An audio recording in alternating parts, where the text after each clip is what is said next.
Welcome back to Verbal Sparring and welcome to the first State of the UFC for 2026. If you are new to the channel, this is a monthly video series where I take a look back at the previous month's action, tally up all of the numbers in terms of how many fights happened in each division, how many knockouts, how many submissions, how many decisions, and everything else in between, and then I bring it all here to you for the totals. Now I will say the first two State of editions for 2026 will be a little bit wonky, and that is because with this UFC off week taking place during Valentine's Day weekend, I went ahead and added UFC Vegas 113 in with the two events that we saw in January, UFC 324 and UFC 325. And then for the second edition of the State of for 2026, it will be UFC Houston and UFC Mexico. So when this series will fully get back into an end of month schedule will be at the end of March. So with the housekeeping taken care of, let's jump right into it, and we start with the first event of 2026 for the UFC, UFC 324, which took place at the T-Mobile Arena at the home of the UFC, Las Vegas, Nevada, where we would see Justin Gaethje and Paddy Pimblett battle it out for the interim lightweight title in the main event. This fight card would feature just 11 fights with 5 KO TKOs and 6 decisions.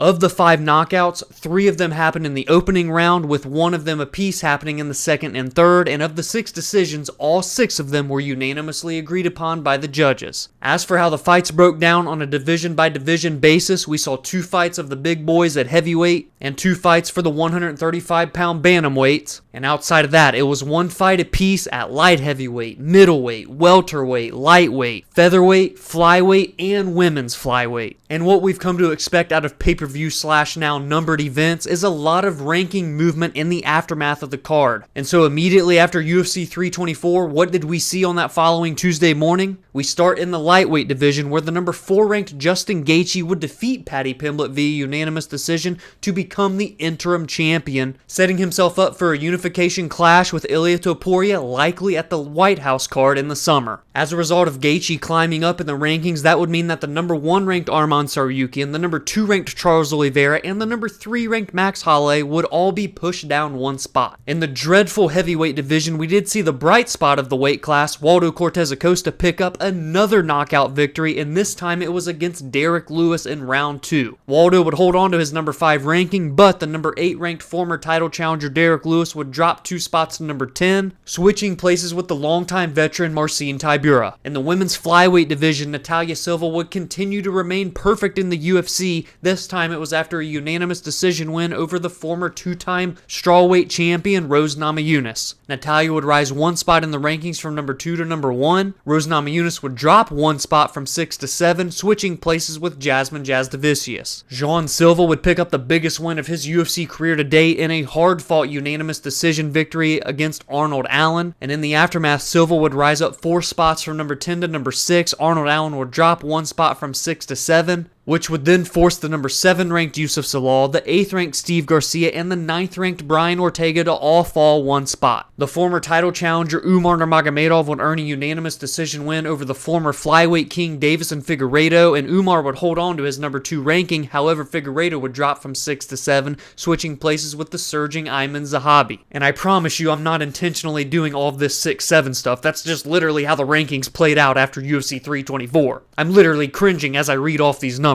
And lastly for this card, we saw Alex Perez, the former title challenger, get a massive bounce back victory, and it was a first round knockout over Charles Johnson. Perez would rise 1 spot in the rankings from 11 to 10, switching places with Steve Erceg, another former title challenger. Next we move to the land down under, UFC 325 in Sydney, Australia at the Kudos Bank Arena, headlined in a rematch for the featherweight championship between Alexander Volkanovski and Diego Lopez. This card would feature 13 fights with 4 knockouts, 3 submissions, and 6 decisions. Of the 4 knockouts, 3 would happen in round 2 and 1 in round 3, and for the submissions, 1 in the first round and 2 in the second. Of the 6 decisions, 4 of them were unanimous, 1 of them was a split, and we did actually see a majority decision as well. For the weight class breakdown, the lightweight division had 4 bouts, the featherweight division had 3, including the championship main event, and the middleweight division had 2. Then we would see 1 fight each at heavyweight, light heavyweight, welterweight, and bantamweight. As for the divisional shakeups, a lot of it happened in the lightweight division, as first we would see the 8th ranked Benoit Saint Denis finish the number 6 ranked Dan Hooker in round 2, and he would rise up 3 spots in the rankings from 8 to 5. Dan Hooker would drop 2 spots from 6 to 8, and the 5th ranked Paddy Pimblett would drop from 5 to 6. And a little bit further back in the lightweight division, we saw the 14th ranked Mauricio Hufi pick up a big bounce back by way of knockout against the 9th ranked Rafael Fiziev. Hufi would rise up 5 spots, taking that number 9 ranking away from Fiziev. Fiziev would drop 2 spots to number 11. Then we would see Beneil Dariush, Michael Chandler, and Manuel Torres all drop 1 spot each. And lastly, once again back to the dreaded heavyweight division, is the 15th ranked Towson Teixeira picking up a very sloppy but good decision win for him over Tai Tuivasa, who has now lost 6 fights in a row and is still in the heavyweight rankings. Towson Teixeira actually rose 4 spots from 15 to 11 after this victory. Tai Tuivasa would drop 3 spots from 12 to 15, and Shamil Gaziev would drop from 11 to 12. And for the final card of this State of the UFC edition, we will head to Vegas, but not at the T-Mobile Arena. We are instead at the warehouse in the desert, but it's no longer the UFC Apex, it is the Meta Apex. And that was UFC Vegas 113, headlined by Mario Bautista and Vinicius Oliveira, both of their respective first UFC main events. This card would also feature 13 fights, but with many more decisions, with just 2 knockouts and 2 submissions and 9 fights that went the distance. Of the 2 knockouts, 1 was in round 1 and 1 was in round 2. And for the 2 submissions, 1 was in round 2 and 1 was in round 3. Of the 9 decisions, 8 of them were unanimous and 1 was a split. And the bantamweight division would have the most amount of action on this fight card with 4 fights, followed up by 2 fights in the welterweight division, and then we saw 1 fight apiece at heavyweight, light heavyweight, middleweight, flyweight, women's bantamweight, women's flyweight, and strawweight. And let me tell you, for an Apex fight card, this actually had a lot of implications for the rankings, and first was in the bantamweight division, the main event. Mario Bautista would have an absolutely dominant performance en route to a second round submission over Vinicius Oliveira that would allow him to rise 1 spot in the rankings from 9 to 8, and Vinicius Oliveira would drop from 11 to 12, swapping places with Peyton Talbot. Kyoji Horiguchi would improve to 2-0 in his second UFC stint by picking up a very clean unanimous decision over Amir Albazi, and he would rise up 3 spots in the rankings from 8 to 5. Amir Albazi would drop 1 spot from 6 to 7. Oh, there it is again. And then we would see Brandon Moreno and Asu Almabayev both drop 1 spot each. It's becoming a meme at this point, but we go back to the dreadful heavyweight division one more time in this video, and it was Rizvan Kuniev picking up a unanimous decision over the 6th ranked Jailton Almeida. Kuniev would go from unranked all the way into the top 15, all the way into the top 10, and all the way up to the number 6 spot in the world. Jailton Almeida would drop 2 spots from 6 to 8, and then after the rankings would be adjusted, he would actually be released from the company. Then we saw Marcin Tybura drop 2 spots from 8 to 10.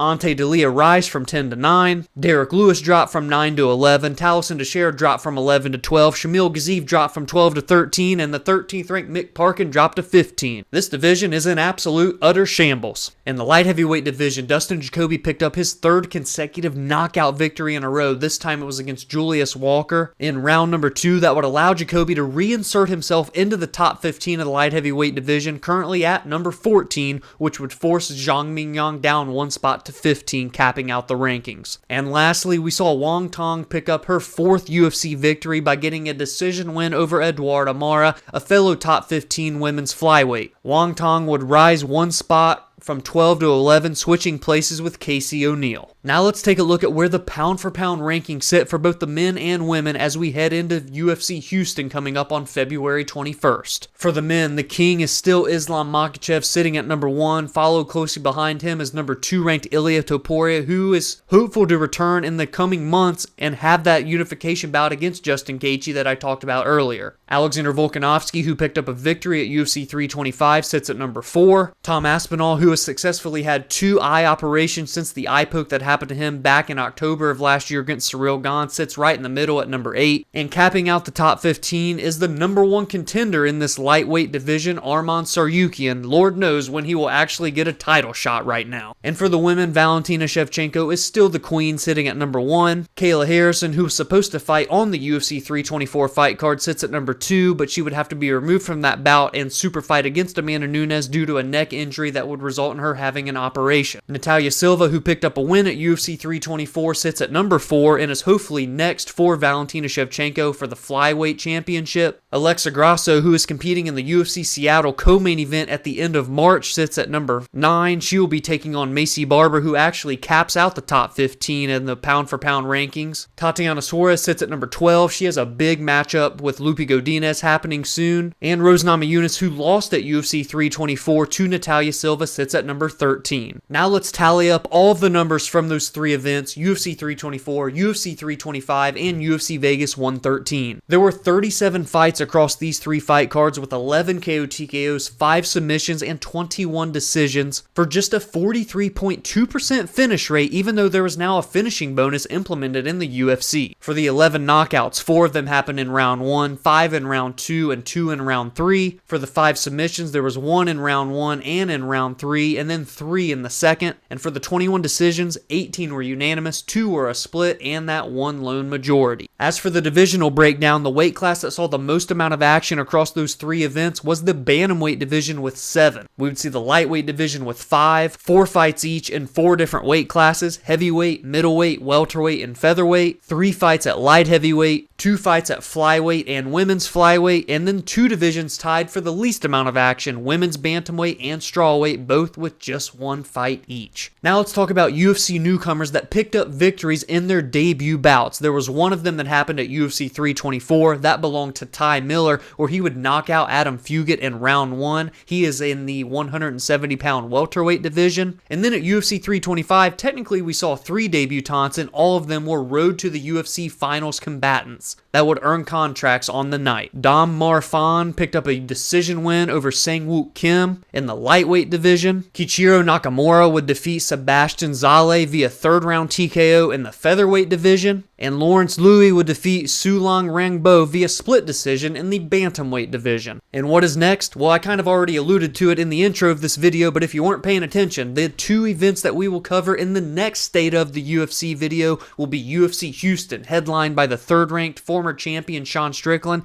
and the surging number 4-ranked Anthony Hernandez, vying for his first middleweight title opportunity. And 1 week later in Mexico City, Mexico, we will see the 6th-ranked Brandon Moreno taking on a short-notice replacement, the 15th-ranked Lonier Kavanaugh, stepping in for the injured Asu Almabayev. So that is it for the State of the UFC February 13th, 2026 edition, and it's time for me to turn the discussion over to you. What were your biggest takeaways for the first 3 events of the 2026 calendar year for the Ultimate Fighting Championship? And if you enjoyed this video, please be sure to drop a like and subscribe to the channel if you are new, as every single week I break down and discuss the biggest and best fights and storylines. I recap the most meaningful results in the aftermath of every card, give my thoughts and opinions on MMA news and fight announcements, and release monthly content such as this on the channel. You can also join the community on social media at Verbal Spar MMA on X, Instagram, and TikTok, as well as like the Facebook page Verbal Sparring MMA,